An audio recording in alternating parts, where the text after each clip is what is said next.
औज़ुबिल्लाहि मिनश्शैतानिर्रजीम बिस्मिल्लाहिर्रहमानिर्रहीम अल्लाहुम्मा कुल्ली वलीकल हुज्जत इब्निल हसन सलावातुका अलैहि वला आबाइही फ़ी हाज़िहि स्साअ व फ़ी कुल्ली साअ वलिय्यन व हाफ़िज़न व क़ाइदन व नासिरन व दलीलन व आइनन व हत्ता तुस्किनहु अर्ज़का तौअन व तुमत्तिअ फ़ीहा तवीला। अस्सलाम वालेकुम सामीन, हमारे चैनल ज़िक्र उला में खुशामदीद।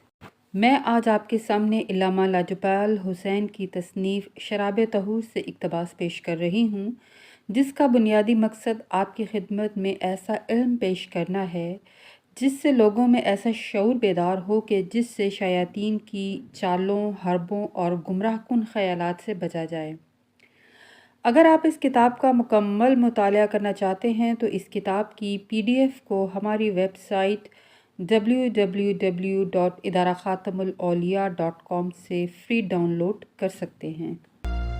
शराब औलिया पर किस तरह असरअंदाज होती है? शराब तहूर मादी है या गैर मादी? एक आम मोमिन कब औलिया की लिस्ट में शुमार होता है? शराब तहूर कब नसीब होती है? शराब औलिया।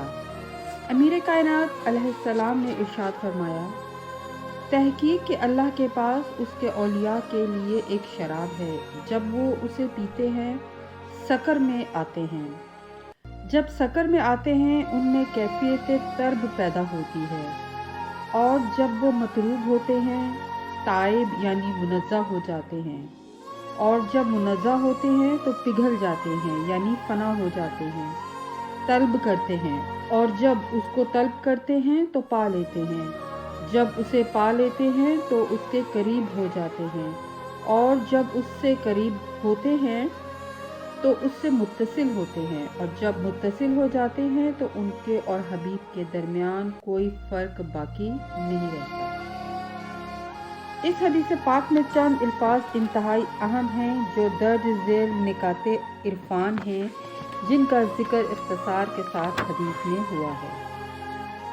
वो नकात नहीं हैं: शराब, औलिया, सकर, कैफियत तर्ब, तलब, वजब, इत्तिसाल, जहीन। लफ्ज़ शराब 2 मरतबा आया है, लफ्ज़ औलिया 1 मरतबा आया है, लफ्ज़ सकर 2 मरतबा आया है, लफ्ज़ तब का जिक्र 3 मरतबा हुआ है, लफ्ज़ बज्त का जिक्र 2 मरतबा आया है, लफ्ज़ सल्लू यानी मुत्तसिल होना 2 मरतबा आया है। इस हदीस में इमाम ने शराब औलिया का जिक्र किया है।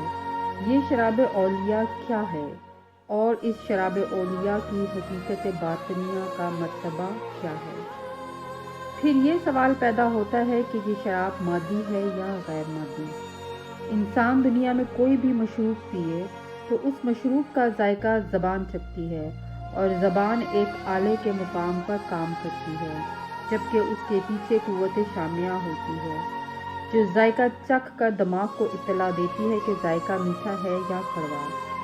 अगर मीठा हो तो इंसान के चेहरे पर एक मुसर्रत और फरहत का एहसास पैदा होता है, अगर कड़वा हो तब भी इंसान के चेहरे से आया हो जाता है।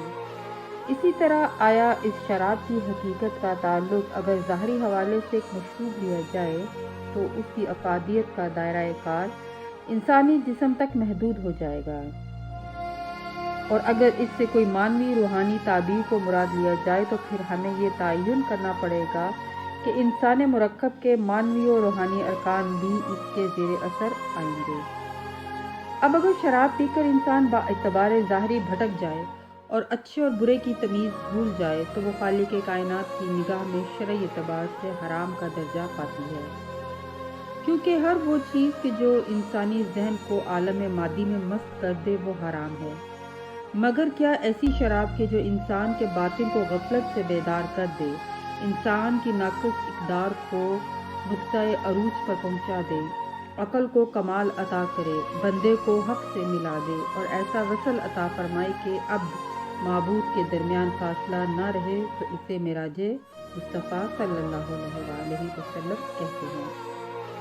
और अगर इसका अदना सा शऊर इदराक आम मोमिन को हो जाए तो उसको औलिया की लिस्ट में शुमार किया जाता है। मेरे कहने का मतलब ये है कि शराब पिलाने वाले से यहाँ कौन मुराद है? اور شراب پلانے والا کس کاسے یا برتن میں اس کو پی رہا ہے۔ اب اگر پلانے والا اللہ ہو یا پھر اس کا نور اول نمائندہ الہی بن کر شراب پلائے تو پینے والا کس کاسے میں اس شراب طہور کی نورانی بوندوں کو وصول کرے۔ کیونکہ یہ غور و فکر کرنا انتہائی اہم ہے کہ اس کے بعد کے تمام مدارج انسان کو معبود کے قریب لے جاتے ہیں، اور اگر بندہ اتنا قریب گیا ہو کہ خالق اپنے اس بندے کے ہاتھ، پاؤں، آنکھیں اور جسم کے تمام اعضاء کو اپنے سے منسوب کرے تو پھر آپ سمجھ سکتے ہیں کہ پلانے والا مقام اولیت پر شراب طہور کو پی چکا ہے۔ اسی لیے کہ جو اس شراب طہور کو پی لیتا ہے وہی خالق کو طلب کرتا ہے اور اسے پا لیتا ہے۔ یہ راز عرفانیت و ولایت ہے کہ شراب طہور کو پلانے والا خود وہ ذات مقدس علیہ السلام کی ذات ہے جو ولایت الہی کا امین ہے، یعنی امانت دار، کیونکہ شراب طہور تبھی نصیب ہوتی ہے جب طلب کے بعد اتصال موجود ہو اور اتصال کے بعد حصول تقرب مل جائے۔ یہ کیوں کر ممکن ہے کہ مرتبہ عشق میں عرفان الہی کی اعلیٰ منزل پر فائز ذات کا یہ دعویٰ ہے کہ اللہ میرے ذریعے سے پہچانا گیا اور ہمارے ذریعے اس کی عبادت ہوتی ہے۔